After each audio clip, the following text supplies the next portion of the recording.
राजीव और शर्मिला भी अपने काम से निकल गए थे। शर्मिला ने जाते जाते अभिनव से कहा, ये सारे बर्तन साफ कर देना। यह सुनते ही अभिनव का मन किया कि वो शर्मिला का मुंह तोड़ दे। अगर वो अनन्या की मां नहीं होती तो अभिनव उसे ऐसा सबक सिखाता कि वो जिंदगी भर याद रखती। घर में काम करने वाली नौकरानियों का अंबार लगा हुआ था, फिर भी वो बर्तन अभिनव से धुलवाती थी। अभिनव ने अपने आप को शांत किया और सारे बर्तन धो दिए। जैसे ही वो रसोई से बाहर आया तो इतने में उसका फोन बज उठा। ये अकरम का फोन था। हेलो अकरम, अभिनव ने मुस्कुराते हुए कहा और सीधे अपने कमरे की तरफ बढ़ने लगा। गुड मॉर्निंग टाइगर, अब कैसा लग रहा है? बहुत अच्छा, मैंने कहा ही था तुम्हें कि मैं रेस्ट करूंगा तो ठीक हो जाऊंगा, अभिनव ने हंसते हुए कहा। इससे पहले कि अभिनव कमरे के अंदर जा पाता, इतने में दरवाजे की घंटी बज उठी।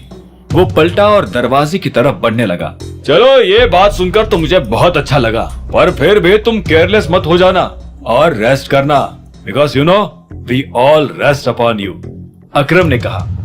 आप चिंता मत कीजिए, मैं ध्यान रखूंगा। अभिनव ने यह कहकर उसकी बात पर सहमति जताई।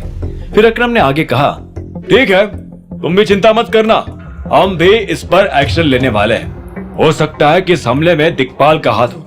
जिस दिन तुम अपने पिता की प्रॉपर्टी देखने गए थे, उसी दिन तुम्हारे ऊपर यह हमला हुआ है। मुझे तो लगता है कि दिक्पाल अलायना के ऊपर किसी से नजर रखवा रहा है। मैं उसको छोड़ूंगा नहीं। अकरम, शांत हो जाओ। तुम्हें इस हमले के बारे में किसी को कुछ बताने की जरूरत नहीं है, क्योंकि इस हमले का दिक्पाल से कोई लेना देना ही नहीं है, अभिनव ने समझाया। तो फिर किसका हाथ इस हमले के पीछे? गुड़गांव में किसकी इतनी औकात हो गई कि वो तुम्हारे ऊपर हाथ उठा सके? अकरम ने ऊंची आवाज में कहा। अकरम, मैं कह रहा हूं ना, शांत हो जाओ। ये जिसका भी काम है मैं खुद ही उससे निपट लूंगा, और अगर जरूरत पड़ी तो मैं तुम्हें बता दूंगा। अभिनव ने अकरम को शांत करवाया और दरवाजा खोल दिया। फोन पर अकरम ने कहा, ठीक है, अगर तुम कह रहे हो तो चलो, अब मैं तुमसे बाद में बात करता हूं, अभिनव ने कहा और फोन काट दिया। दरवाजे पर चाहत खड़ी थी। चाहत काफी सुंदर लग रही थी। अभिनव ने चाहत की आंखों में देखा और बोला, हाय। हेलो, चाहत ने मुस्कुराते हुए कहा। चाहत के गाल पर डिंपल पड़ रहा था, जिसे अभिनव ने आज पहली बार नोटिस किया था। चाहत आगे बोली, क्या मैं अंदर आ सकती हूँ? ओह, सो सॉरी, प्लीज कम। अभिनव ये कहकर होश में आया और अपनी इस हरकत पर हंसने लगा।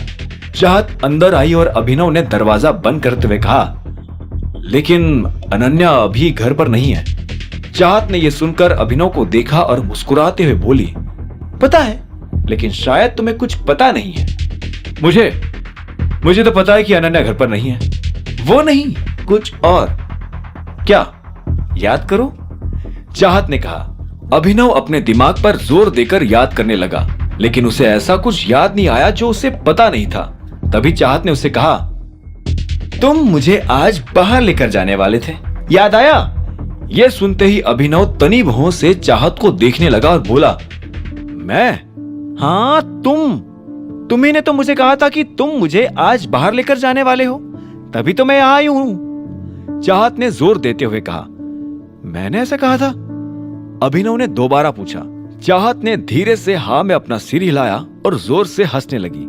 फिर उसने आगे कहा, अब ये मत कहना कि तुम्हें अभी भी याद नहीं आ रहा है। सच बताओ तो मुझे अभी भी ऐसा कुछ याद नहीं आ रहा है। अभिनव फट से बोल पड़ा, ओहो, हम दोनों आज साथ में जिम जाने वाले थे, अब कुछ याद आया?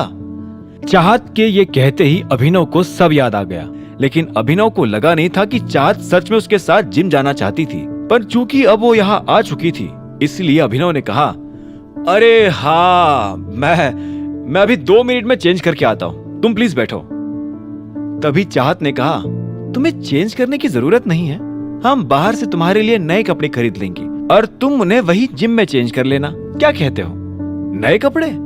अभिनव ने शॉक्ड होते हुए कहा, अरे नई शुरुआत है तो नए कपड़े तो बनते हैं ना। चाहत ने मुस्कुराते हुए कहा। अभिनव ना जाने क्यों उसे ना नहीं कह पाया और उसके साथ जाने को राजी हो गया। आगे की कहानी जानने के लिए देखें अगला एपिसोड सिर्फ पॉकेट एफएम के यूट्यूब चैनल पर, और द रिटर्न ऑफ टाइगर के सारे एपिसोड्स को सुनने के लिए डिस्क्रिप्शन में दी लिंक से डाउनलोड करें पॉकेट एफएम ऐप।